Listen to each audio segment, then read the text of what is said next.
जब भी कोई मनुष्य धरती पर जन्म लेता है तो उसकी मृत्यु होनी निश्चित होती है। जब उसकी मृत्यु नज़दीक आती है तब यमदूत उसे ले जाते हैं। यह तो आप सभी ने सुना ही होगा।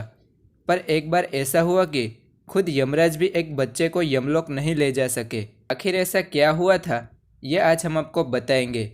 वीडियो शुरू करने से पहले अगर आपने हमारे चैनल को सब्सक्राइब नहीं किया तो पहले अवश्य ही चैनल को सब्सक्राइब करें ताकि आप हमारी सारी नई वीडियो को देख सकें सबसे पहले। तो चलिए शुरू करते हैं। पहले के युगों में कई सारे ऋषि मुनि हो गए जो भगवान के परम भक्त होते थे। वो जो भी बात कहते थे वो पूरी तरह से सच हो जाती थी। ऐसे महान ऋषियों में एक ऋषि थे ऋषि मार्कंडे।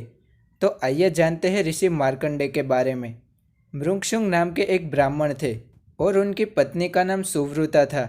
दोनों पति पत्नियों का व्यवहारिक जीवन शांतिपूर्ण रूप से व्यतीत हो रहा था, पर उसके जीवन में मात्र एक ही समस्या थी कि उसके घर में कोई भी संतान नहीं था। इस कारण से दोनों पति पत्नी ने मिलकर भगवान शिव की कठोर तपस्या की।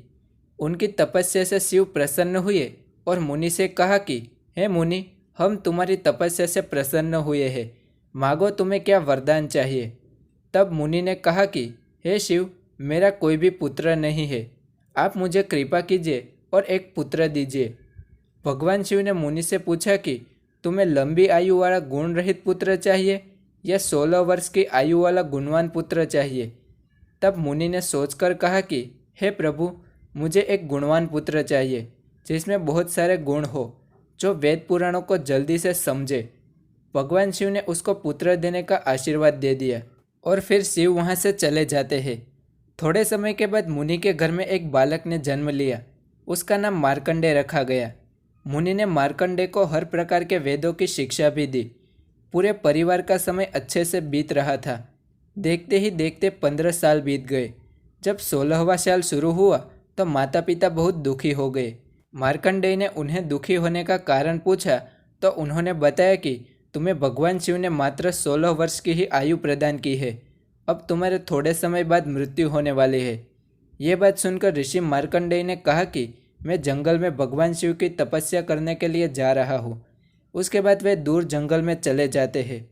वहाँ पर उन्होंने एक शिवलिंग बनाई और उसकी पूजा करने लगे। जब मार्कंडेय का आयुष्य समाप्त हो गया तो वहाँ पर यमदूत उसे लेने के लिए आ जाते हैं। यमदूत ने मार्कंडेय से कहा, पर मार्कंडेय ने कहा कि अभी मैं नहीं चल सकता, कृपया आप थोड़ी प्रतीक्षा कर लीजिए। ये बात सुनकर यमदूतों ने अपनी शक्ति का इस्तेमाल किया, पर शिवजी की कृपा से उन पर उनका कोई भी प्रभाव नहीं हुआ। यह देखकर यमदेव भी वहाँ से चले जाते हैं और उसके बाद यमदेव वहाँ पर आ जाते हैं। उसे साथ में चलने के लिए यमदेव ने कहा, पर यमदेव को कहा कि आप थोड़ी प्रतीक्षा करें, मैं पूजा समाप्त करने के बाद ही आपके साथ चलूँगा। पर यमराज नहीं माने। उन्होंने अपनी शक्ति का प्रयोग किया तो मार्कंडे शिवलिंग को लपेट कर बैठ गए। ये देखकर वहाँ पर शिव आ जाते हैं और उन्होंने यमदेव की छाती पर लात मार दी। यमदेव ने कहा कि इसकी मृत्यु का समय आ गया है।